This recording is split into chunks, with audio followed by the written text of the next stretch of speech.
chers amis, bonjour, bonsoir et bienvenue sur Afro Web TV. Vous êtes au bon endroit. Merci infiniment à tous et à chacun de vous d'être avec nous sur l'antenne Afro Web TV. Ça fait plaisir de savoir nombreux. Nous sommes en direct sur notre chaîne YouTube. Tout à l'heure, nous allons vous donner quelques minutes pour commencer par partager cette émission que vous avez l'habitude de suivre, notamment sur notre Facebook également, sur le www.afrowebtv.com/live si vous êtes en direct avec nous. Ça fait plaisir également de vous savoir aujourd'hui et surtout d'avoir nos invités de marque qui nous font confiance et qui nous donnent de leur temps. Merci à tous de commencer déjà par partager cette émission. Et dans quelques instants, j'aurai le privilège de vous les présenter. Alors, nous allons commencer puisque les deux sont en Europe aujourd'hui. Et je me permettrai également donc de vous dire que nous avons le privilège de recevoir un citoyen engagé, Monsieur Korko Philippe Amedodi. Bonjour. Bonjour Moïse. Bonjour professeur. Je salue également très fraternellement les auditrices, les téléspectatrices et téléspectateurs de la chaîne Afro Web TV. Bonjour à l'Afrique. Merci Monsieur Philippe Amedodi d'être avec nous aujourd'hui pour cette émission et nous vous disons infiniment merci. Nous avons par duplex également depuis l'Europe, Bruxelles notamment.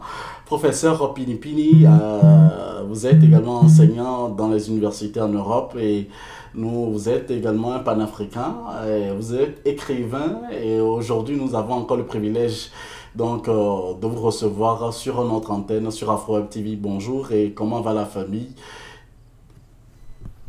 Bonjour Moïse, bonjour le grand Philippe, bonjour la famille, la grande famille panafricaine. Bonjour toute la diaspora africaine à travers le monde. Donc nous sommes très heureux d'être là ensemble aujourd'hui pour échanger. Je me porte bien, la famille va bien également. Nous sommes très contents de ce qui se passe chez nous en Afrique et dans le monde. En fait, on voit que notre monde bouge parce qu'il était important. Le mouvement est important. Le mouvement, quand il y a mouvement, ça veut dire qu'il y a vie. Donc, l'Afrique vit et nous sommes contents. L'Afrique vit. Nous sommes tous contents de vous savoir et de vous avoir aujourd'hui dans notre émission. Aujourd'hui, bien avant donc de commencer, je voudrais rappeler à tous les téléspectateurs que je vous donne également 2 minutes pour commencer par partager sur Afro Web TV. Nous sommes en direct sur notre chaîne YouTube. Le lien est maintenant disponible où vous pouvez taper tout simplement afrowebtv.com/live pour être en direct avec nous. Et nous sommes très honorés et le menu de cette émission, ce sera d'aller également parler du Niger, de la CEDEAO, où on parle aujourd'hui donc des enjeux des négociations diplomatiques. La guerre aura lieu ou pas, on le saura avec nos invités de ce jour dans cette émission. Et bien entendu, en deuxième partie, nous aurons le privilège de parler également des élections présidentielles qui auront lieu dans quelques jours au Gabon. Et en troisième partie, nous irons en Côte d'Ivoire pour parler donc de l'impact du nouveau pont Alassane Ouattara sur l'économie. Et bien entendu, merci à tous et à chacun d'être avec nous, c'est-à-dire déjà le numéro affiché à votre écran si vous êtes des abonnés ou si vous n'êtes pas encore abonné, c'est le +1 319 462 89 119, numéro affiché à votre petit écran.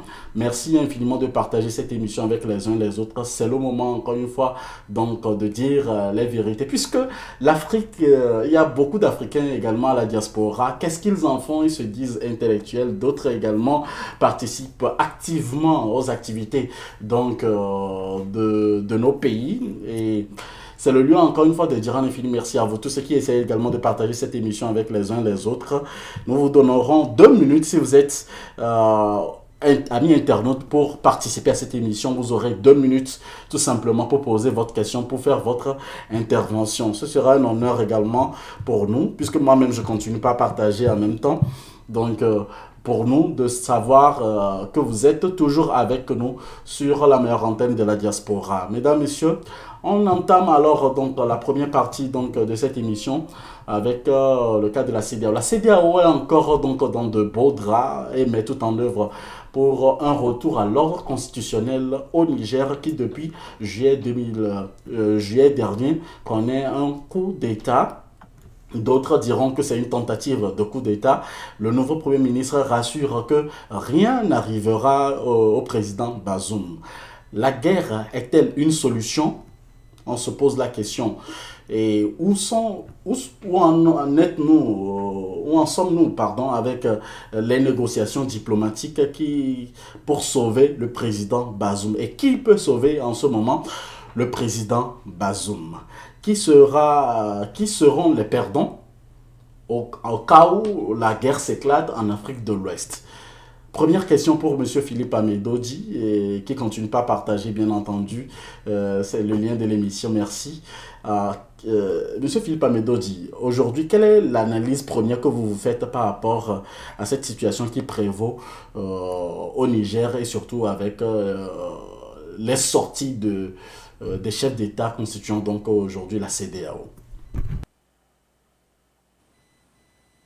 Oui, merci Moïse pour la question. Je crois que pour répondre à ces questions, il faudrait peut-être passer à une autre question qui est celle des causes directes et indirectes de l'échec ou de la déconfiture de la CEDEAO. En fait, si aujourd'hui la CEDEAO s'enlise, ou bien en tout cas les pourparlers, les négociations entre la CEDEAO et le Mali sont en train de s'enliser ou rencontrent des difficultés, trouver une porte de sortie honorable, aussi bien pour les dirigeants, j'allais dire la conférence des chefs d'État et des gouvernements de la CEDEAO et les militaires qui ont renversé Bazoum, c'est parce que la CEDEAO, malheureusement, s'est fourvoyée à plusieurs reprises et qu'actuellement, sa démarche s'avère incohérente. Pourquoi je dis cela? Ça fait quand même une dizaine d'années que l'Afrique subit une crise sécuritaire. Cette CEDEAO n'a jamais mobilisé les moyens nécessaires pour aider les pays en difficulté avec les djihadistes à s'en sortir. Cette même CEDEAO a encouragé, ou en tout cas, a laissé passer un certain nombre de coups d'État en Afrique, qu'ils soient militaires, comme on l'a vu au Tchad tout récemment, ou bien qu'ils soient constitutionnels. Le président, en fait, en tout cas, le fer de lance de cette démarche militaire reste Alassane Ouattara. Alassane Ouattara a dû violer la constitution de son pays pour briguer et obtenir un troisième mandat. Donc, la CEDEAO est dans une démarche très incohérente, ou en tout cas dans une situation très inconfortable. Ça, c'est le premier constat. Le second constat, qui découle directement de l'inconfort de cette CEDEAO, c'est, ça je vais peut-être choquer beaucoup d'Africains, il s'agit de l'échec de la décolonisation.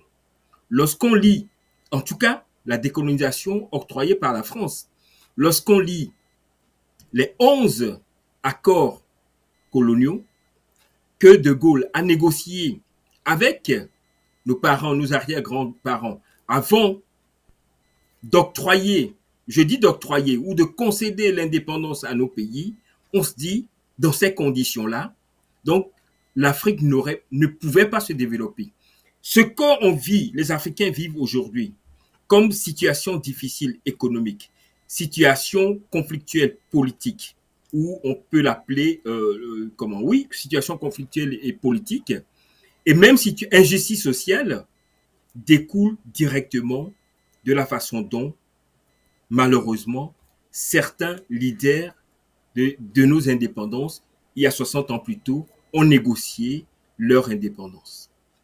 Je terminerai par dire, ce qui a compliqué encore les choses, c'est la démocratie qu'on nous a vendue comme modèle qui consiste à organiser périodiquement des élections.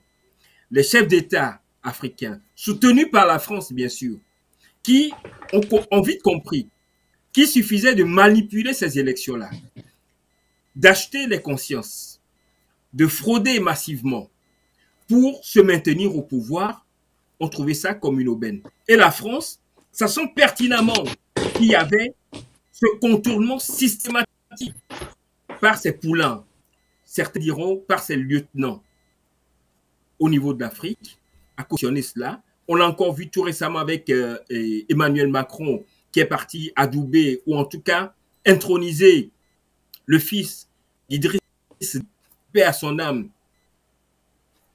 en violation de la constitution du Tchad.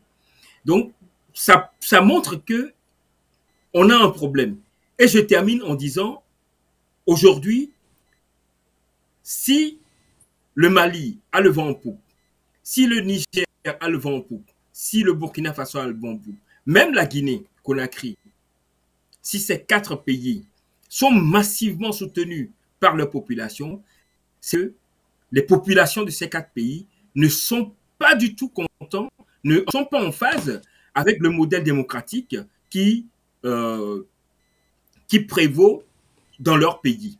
Donc, il faudrait réfléchir à cela et fondamentalement changer les choses. Vous savez, aujourd'hui, si un coup d'État venait à survenir, et je parle peut-être sous le contrôle du professeur ici, venait à survenir, même en RDC, où le président Tshisekedi ne remporte pas, en tout cas ses actions ne remportent pas la satisfaction de ces populations, plus de la moitié des populations applaudiraient. Même chose au Gabon, on en parlera tout à l'heure. Même chose en Côte d'Ivoire. Donc cela veut dire qu'il y a réellement un problème en Afrique. Et ce problème-là, on en reviendra après. Aucun Africain doté d'intelligence, ou en tout cas équilibré, ne devrait pas applaudir les coups d'État. Moi, je suis Togolais. Le premier coup d'État sanglant en Afrique a été orchestré par le père du président actuel, qui a emporté l'homme ou bien le héros de l'indépendance du Togo. Et depuis lors, depuis 1963, le Togo vit en monarchie. Mais je vous assure, si un coup d'État venait à emporter l'actuel président du Togo, fils du meurtrier du président de l'indépendance, les gens applaudiraient parce que les gens ne sont pas contents de la gouvernance politique, économique et sociale que ces présidents-là, soutenus par la France, mènent dans les pays d'Afrique et surtout les pays d'Afrique francophone. Nous avons eu le privilège de recevoir concernant donc, cet assassinat dont vous venez de parler, mais rien n'a été prouvé par le fils, disons, Olympio, qui est chargé en ce moment donc, de faire des recherches. On en reviendra dans quelques instants à l'autre, mais pour l'heure, je voudrais parler par rapport à la CEDEAO. À qui profite véritablement disons, cette guerre? Et monsieur le professeur Pinipini, dites-nous, que faire pour éviter véritablement cette guerre qui se profile à l'horizon? Merci beaucoup, cher Moïse. Je vais répondre à votre question. D'abord, je voudrais montrer à nos téléspectateurs un travail que j'ai fait moi-même sur la crise africaine. C'est ma thèse de doctorat. C'est les diagnostics endogènes et exogènes de la crise africaine en 2 tomes. Voilà. Pour que les gens puissent savoir que cette problématique de la crise africaine, elle est analysée par les intellectuels africains. J'en fais partie. Et donc, je veux rebondir sur ce qu'a dit notre frère Philippe. Effectivement, il y a la crise nigérienne fait ressortir 2 problèmes majeurs. Le premier problème, c'est qu'on se rend compte effectivement que la France est aux abois du fait que on ne savait pas, enfin, oui, on ne savait pas que la France avait fait du Niger son propre pays. Ça veut dire que le Niger était la, la réserve de matières premières de la France. Donc la France était, le Niger était comme le prolongement de la France à l'insu des Nigériens eux-mêmes et à l'insu des Africains. Donc c'est ce qui s'est fait voir aujourd'hui. Et par rapport à cela, justement, et là, c'est ce qui fait comprendre pourquoi il y a crise de légitimité dans toute l'Afrique en réalité, mais particulièrement dans cette région de la CEDEAO, de l'Afrique de l'Ouest. Que ceux qui sont au pouvoir, ce sont des gens qui sont placés au pouvoir par ces puissances étrangères, dont la France, dans l'intérêt uniquement de la France, donc contre la population africaine. Voilà le problème. Alors, quand on parle des sentiments soi-disant anti-français, mais ce n'est pas un sentiment anti-français, c'est vraiment une révolte contre cette situation. Et cette révolte ne date pas d'aujourd'hui. On peut croire que seulement aujourd'hui, non, non. Depuis le commencement de l'occupation européenne de notre terre africaine, on peut dire depuis la fin du 19e siècle jusqu'à aujourd'hui, il y a toujours eu cette révolte africaine. Elle s'est manifestée à toutes les époques, aussi bien dans les années 1880 que 1890, que 1900, que 1910, que 1930, 1920, pour parler juste simplement de cette période 1920, parce que en 1900, oui, après les guerres sanglantes contre toutes les résistances africaines, quand ils ont massacré toutes les personnes qui s'y opposaient, ils avaient pensé que c'était fini, que maintenant ils pouvaient aller de bonnes mains en Afrique, mais on a vu s'élever des gens qu'on ne pouvait pas soupçonner, des simples catéchistes, parce que ça devenait l'unique fenêtre pour pouvoir pour que l'opposition puisse se manifester.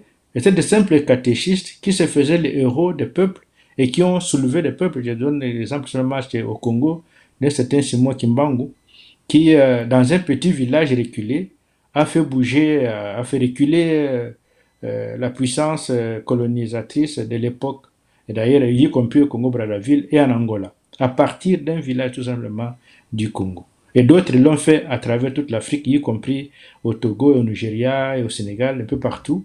Cela s'est passé ainsi, jusque quand les élites, les intellectuels, ceux qui avaient été formés dans les écoles des Européens, alors que les Européens avaient pensé que ceux qu'ils formaient, ils les formaient pour eux, mais non, là aussi, une autre fenêtre s'est ouverte et l'opposition est entrée par là jusqu'aux indépendances.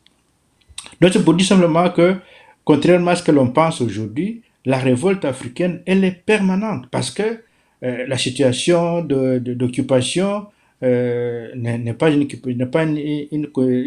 situation normale ou qu'on peut normaliser. Tout le monde se révolte contre cela parce que nous sommes nés libres. Tous les hommes sont libres. On ne peut pas accepter l'esclavage ni la domination. Donc les Africains ne pouvaient pas accepter la domination ni l'esclavage. Donc la situation maintenant, c'est la même chose. Donc depuis 1960, la population s'oppose malgré que les Européens, ils ont tout fait pour garder, comme je viens de le dire là avec le Niger, nos pays comme étant les réserves de matières premières. Mais la population s'est toujours opposée, y compris au Congo, en fait, ce qu'on appelle la RDC. Le Congo, on voit bien que les États-Unis ont fait comme la France, ils en font les réserves de matières premières également. Donc, mais là, alors maintenant, au Niger, ce qui s'est passé, évidemment, il y a eu les cas du Mali et les cas du Burkina Faso. Là, d'ailleurs, là aussi, on n'attendait pas le Mali ni le Burkina, on attendait plutôt le Sénégal. Car c'est au Sénégal que la jeunesse s'est levée la première pour arriver à changer l'ordre des choses parce que il faut savoir que des jeunes sont venus de la diaspora, de Paris, de France particulièrement. Ils sont venus investir Dakar avec des médias, avec des réseaux, des jeunes, pour réveiller notre jeunesse. Et le Dakar et le Sénégal a été en ébullition. Alors, quand on attendait le Sénégal, paf, c'est plutôt le Mali qui est arrivé. Donc, le Mali a entraîné le Burkina. Et aujourd'hui, on savait très bien que le Niger ne pouvait pas résister longtemps. Et le Niger est aussi tombé, pour ainsi dire, dans cette fougue, dans cette révolte africaine. Mais comme j'insiste que c'est une révolte qui ne date pas d'aujourd'hui, c'est une révolte qui date de longtemps. Et aujourd'hui, il y a une fenêtre qui s'est ouverte. Et maintenant, la fenêtre qui s'est ouverte et qui a permis ceci, depuis, comme je viens de dire, c'est les réseaux sociaux. Donc, les réseaux sociaux, contrairement à ce que l'on pouvait penser, ont joué beaucoup pour que les jeunes puissent vraiment se prendre en charge et aller combattre. Parce que les militaires viennent en appui, mais ceux qui ont toujours été là, que ce soit à Dakar, que ce soit à Bamako, que ce soit à Ouagadougou, ou bien que ce soit à Niamey, c'est la jeunesse, c'est la population, c'est vraiment la population qui était en avant-plan. La population qui s'est révoltée contre la présence française. Oui, Donc, mais professeur, je veux dire je ne vous coupe pas, mais quelle est la solution pour éviter la guerre qui se profile à l'horizon en une minute? Que proposez-vous et oui, quel on est y est, votre avis personnel voilà, là-dessus? voilà, on arrive, mais la guerre, qui la provoque? Qui veut la guerre? C'est la CEDEAO qui veut la guerre. Donc la solution pour qu'il n'y ait pas la guerre, il faudrait que la CEDEAO renonce à attaquer ces pays-là, parce que c'est un pays souverain Mais s'il n'y avait qui a pas pris ses le coup d'État, la CEDEAO n'aurait pas proposé, par exemple, revenir à l'ordre constitutionnel. Mais non, c'est pas un coup d'État. C'est une révolution. C'est une révolte de la population. Ça date pas d'aujourd'hui. Les révoltes contre Bazoum, ça date pas du 26 juillet. Ça a été tout le long, je crois, ça fait maintenant presque 2 ans qu'il y a tout le temps de manifestations contre la France là-bas à Niamey et dans d'autres villes. C'est pas, donc il n'y a pas, c'est pas un coup d'État. Les militaires ont été obligés de donner un coup de main, si on peut dire, donc d'accompagner cette révolution. Parce que face à l'adversité française, comment voulez-vous que la population, avec les mains nues, puisse y mettre fin? Non, il fallait effectivement une force. Et cette force ne peut être autre chose que la force armée. Donc, je veux dire que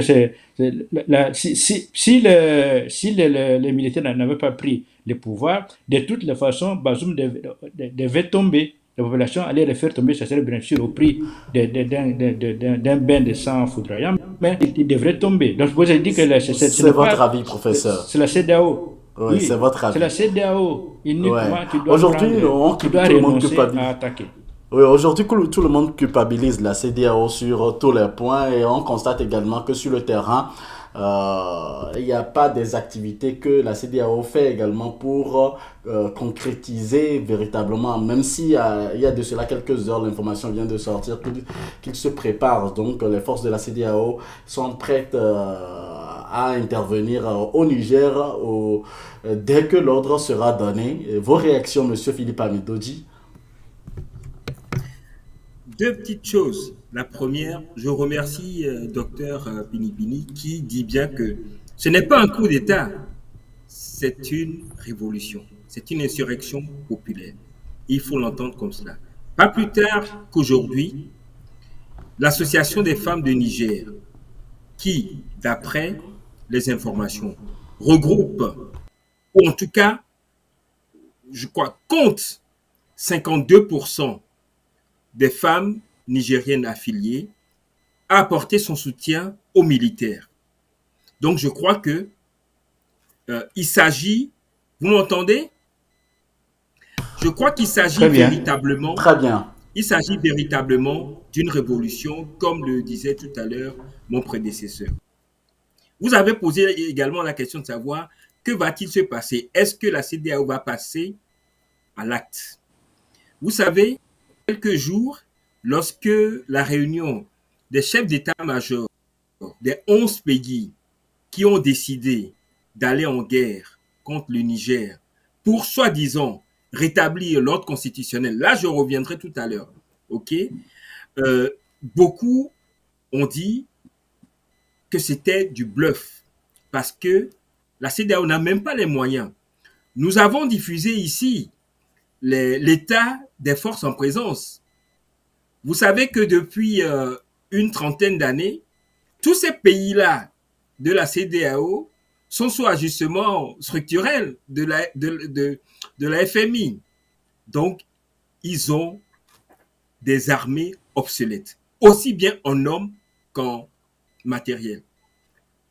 Certains diront tant mieux, parce que même avec ce qu'ils ont, ils sont encore capables d'opprimer sévèrement et violemment leur population. Je vous rappelle en passant que l'argent que certains dictateurs affectent à leur sécurité, ou en tout cas au budget sécuritaire, pourrait être utilisé pour améliorer le bien-être de nos paysans, qui encore, dans plusieurs pays, sont encore à la houe, alors qu'on nous parle d'autosuffisance alimentaire. Je ferme la parenthèse. Donc, c'est pour vous dire que si la CEDEAO est beaucoup en doute, avait les moyens militaires pour aller rétablir Bazoum dans ses fonctions de président, il serait déjà passé à l'acte pour aller aider le Niger, pour aller aider même le Niger, le Mali, le Burkina Faso à combattre les insurrections, ou en tout cas les djihadistes. OK? Donc, premier problème. Deuxième problème, les gens surveillent comme du lait sur le feu les forces occidentales qui sont basées au Niger. Il y en a beaucoup. Il y a la France, il y a les États-Unis, il y a d'autres pays également, il y a l'Allemagne. Donc, la France n'a pas intérêt à s'immiscer dans ces affaires-là. Je ne vous cache rien, vous n'êtes pas sans savoir la levée de bouclier qui s'est passée lorsque Macron, depuis la France, a convoqué un conseil de sécurité au lendemain du coup d'État qui a lieu au Niger. Professeur Pinipini l'a dit tout à l'heure. On aurait cru que le Niger était un département français. OK? Ce qui se passe au Niger concerne ou bien préoccupe à tel point le président français qui convoque un conseil de sécurité. Bon, après, il pourrait encore dire que c'était pour voir dans quelle mesure les Français du Niger pourraient être évacués parce que, voilà. Donc, ça veut dire que Macron était au courant que la CEDEAO allait lancer une offensive militaire. Donc, il a fait vite de rapatrier les Français qui étaient au Niger. Donc, dans tous les cas, que la CEDEAO agresse militairement, je parle d'une agression parce que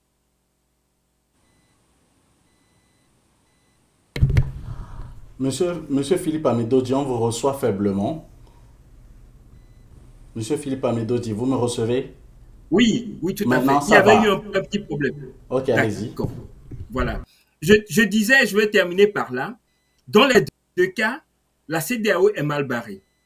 Si elle parvient à réunir les moyens financiers, comme Alassane Ouattara l'a laissé entendre, pour aller faire la guerre au Niger, et Dieu sait qu'il est impossible maintenant de rétablir Bazoum dans sa fonction parce que le peuple ne veut plus de lui, la CEDEAO aurait échoué.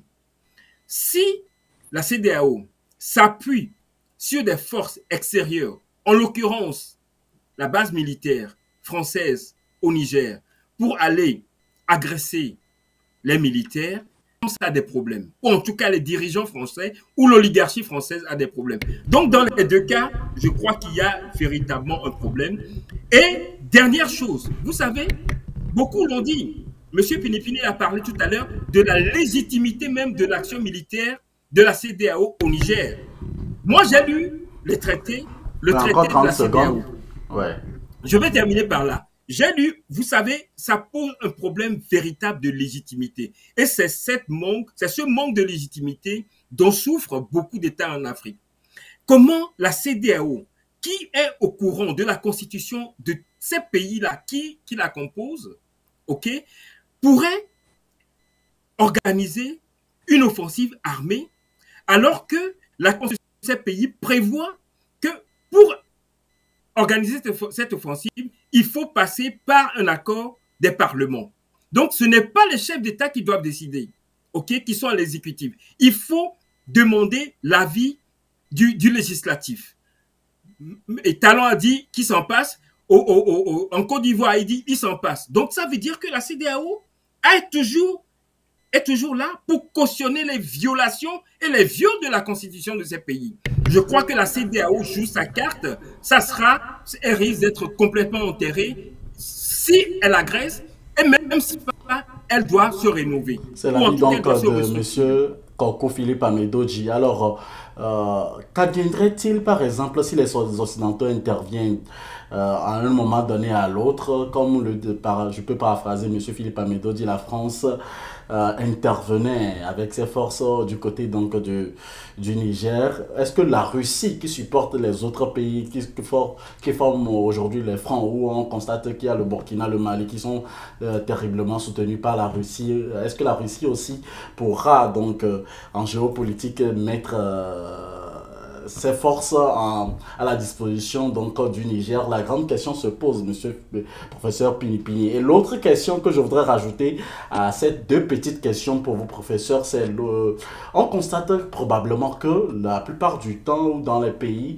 de l'Afrique de l'Ouest, nul n'a peur donc aujourd'hui de la CEDEAO. Est-ce que la CEDEAO a perdu toutes ses forces aujourd'hui? Pourquoi est-ce qu'on n'a plus peur de la CEDEAO? Professeur Pinipini. Oui, concernant la Russie, je crois qu'elle a aussi affirmé ainsi, hein, comme le Mali et le Burkina, que si on attaque et l'Algérie, que s'il y a une attaque contre le Niger, ils vont intervenir. Donc je crois que là je crois qu'il n'y a pas de doute.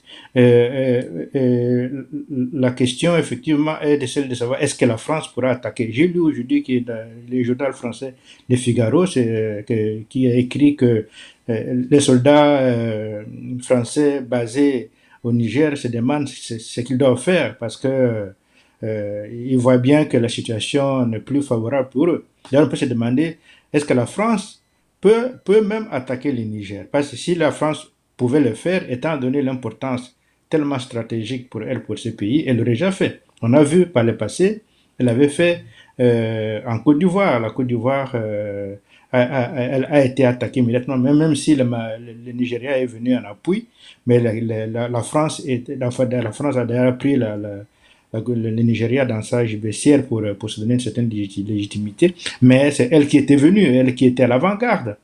On a vu aussi la même chose au Gabon.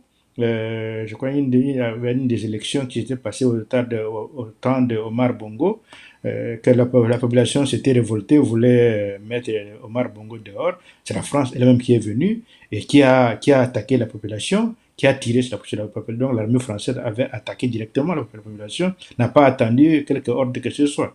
Or ici, on voit qu'elle ne peut pas attaquer, elle n'a pas cette puissance-là. Donc on se demande si ces bombes nucléaires qu'elle a, les bombes atomiques qu'elle a, sont encore vraiment tout à fait effectives, qu'elles ont la puissance de feu vraiment, parce que c'est sur ça qu'elle mise pour dire qu'elle a une grande puissance, qu'elle peut attaquer partout, mais avec ce qui arrive, on se rend compte que cette puissance-là n'est plus aussi puissante que ça. Donc, je veux dire que par rapport à ça, je pense que les rapports de force n'est plus du tout en faveur de la France, qui se serait appuyée assez vite sur les États-Unis pour attaquer. Les États-Unis sont même en désaccord avec elle maintenant. Et on apprend que les États-Unis vont envoyer leur ambassadeur à Niamey, donc auprès de ceux qu'ils appellent la junte. Donc je veux dire que les carottes sont carrément cuites pour la France par rapport au Niger, et que le CEDEAO ne pourra pas attaquer parce que la CEDEAO n'a pas de force en réalité. Si la France n'a pas de force, comment voulez-vous que la CEDEAO, qui est le vassal de la France, puisse en trouver? Elle va prendre de force où est-ce qu'elle va trouver l'argent pour cela?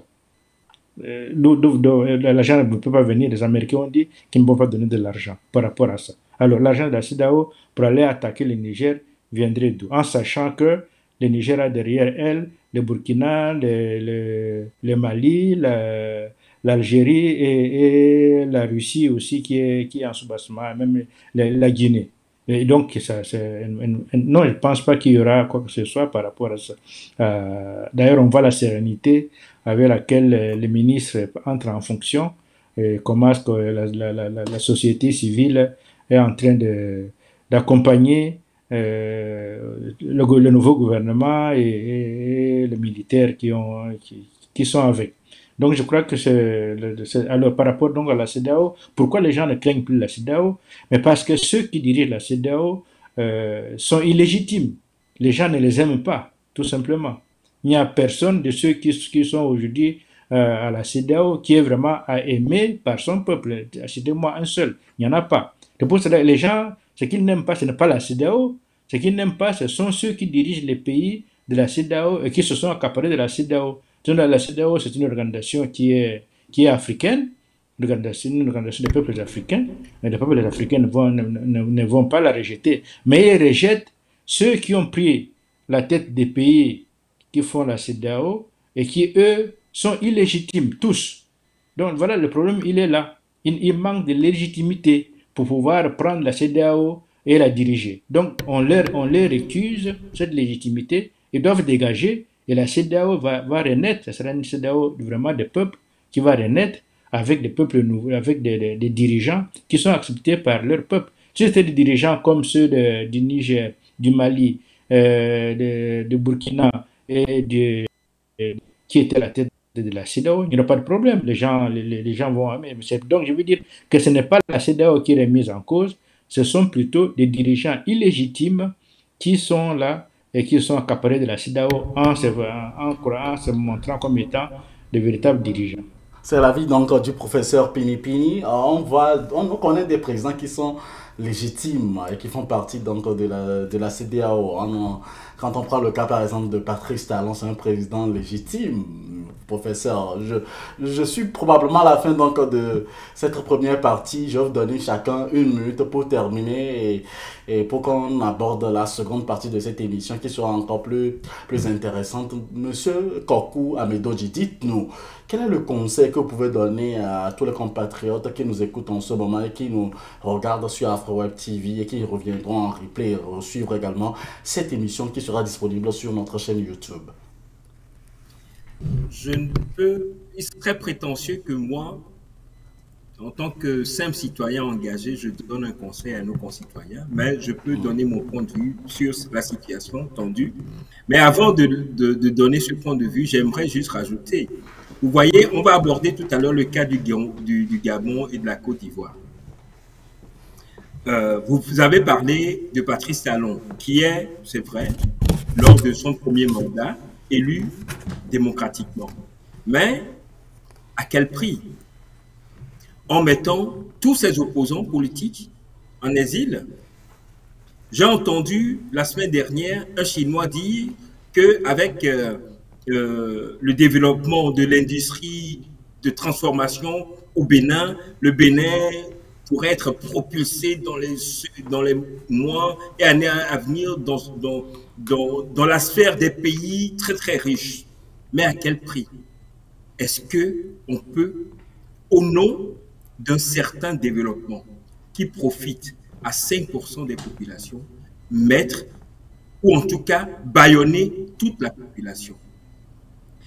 Est-ce comme cela que la démocratie se construit dans les pays qui nous ont exporté ou bien qui nous ont imposé la démocratie? Moi, c'est une question, c'est par cette question que j'aimerais terminer en disant, attention, aujourd'hui, contrairement à ce qui s'est passé dans les années 60, et il y a tout le monde, ou en tout cas beaucoup de jeunes Africains ont accès à l'information. Ne serait-ce que par les réseaux, via les réseaux sociaux. Je ne parle pas de la qualité de ces informations, mais l'information circule beaucoup plus qu'il y a 60 ans de cela. Donc, je propose, ou en tout cas, je suggère aux dirigeants africains de bien se tenir pour ne pas se voir emporter parce que, croyant qu'ils ont mis en place une légalité pour se maintenir au pouvoir, ils oublient que la légitimité que seul le peuple peut conférer vaut beaucoup plus que la légalité qu'il se donne. Monsieur Pinipini, professeur, disait tout à l'heure que le cas du Sénégal est pathétique. Le Sénégal, qui a souvent été cité comme pays, comme modèle démocratique, voyez ce que Macky Sall en a fait. Le principal opposant de Macky Sall est en prison. Nous avons vu le parcours de Macky Sall. Actuellement, plus de 1600 Sénégalais sont en prison, en tout cas, ils sont en prison pour leur opinion. Donc, je dis, l'Afrique a un sérieux problème. Et la CEDEAO, si elle ne veut pas être complètement dissoute, parce que la crédibilité, elle l'a déjà perdue. Si la CEDEAO ne se restructure pas, ne se rénove pas, il y a des moments difficiles qui attendent d'autres pays de la sous-région. Je termine par là.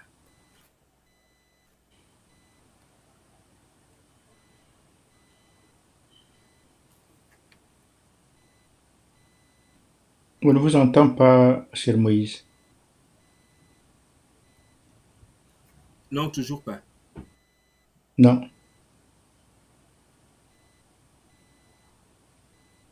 non.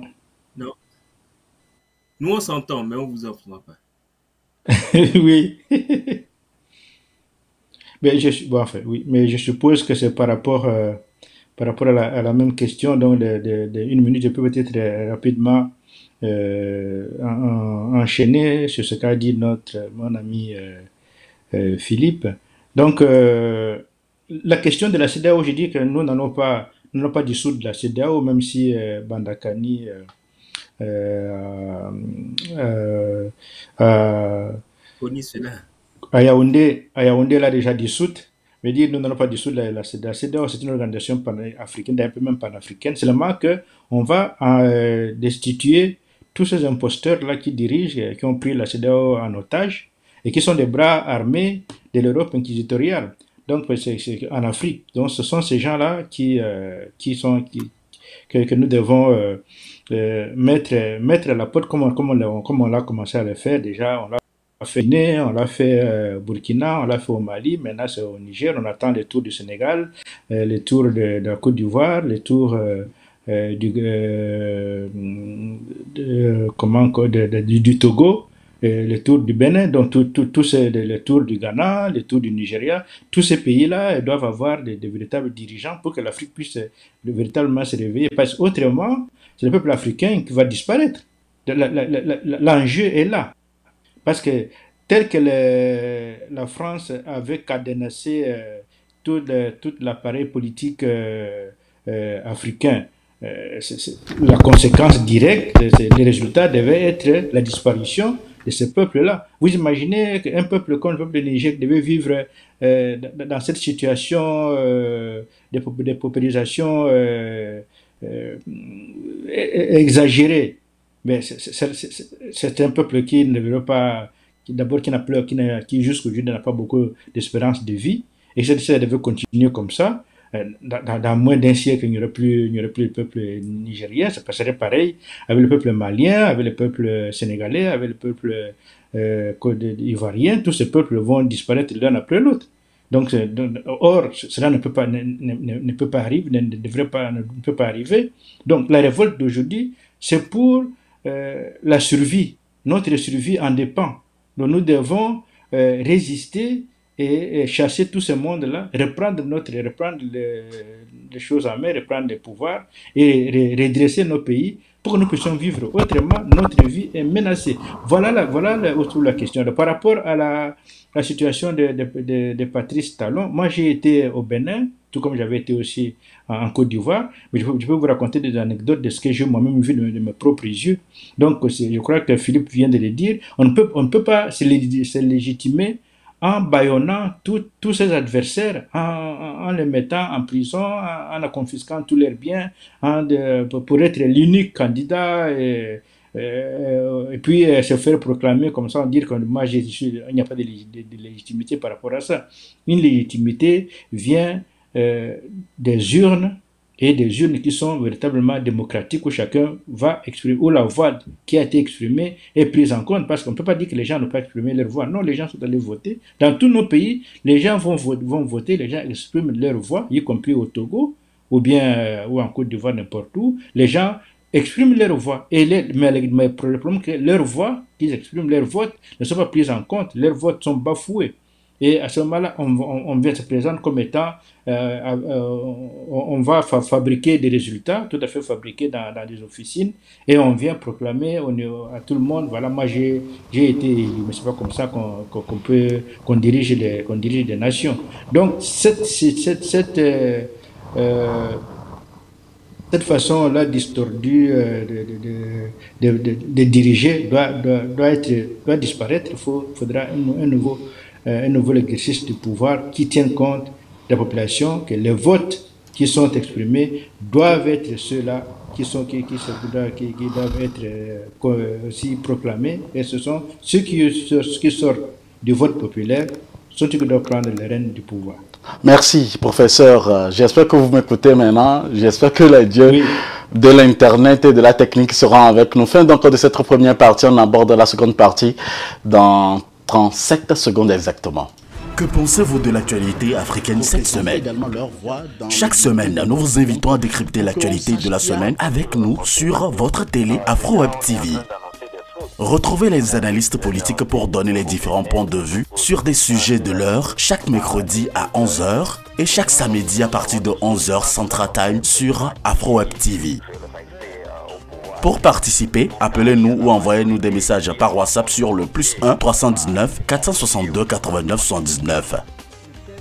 Toutes les émissions disponibles sur afrowebtv.com et sur notre chaîne YouTube.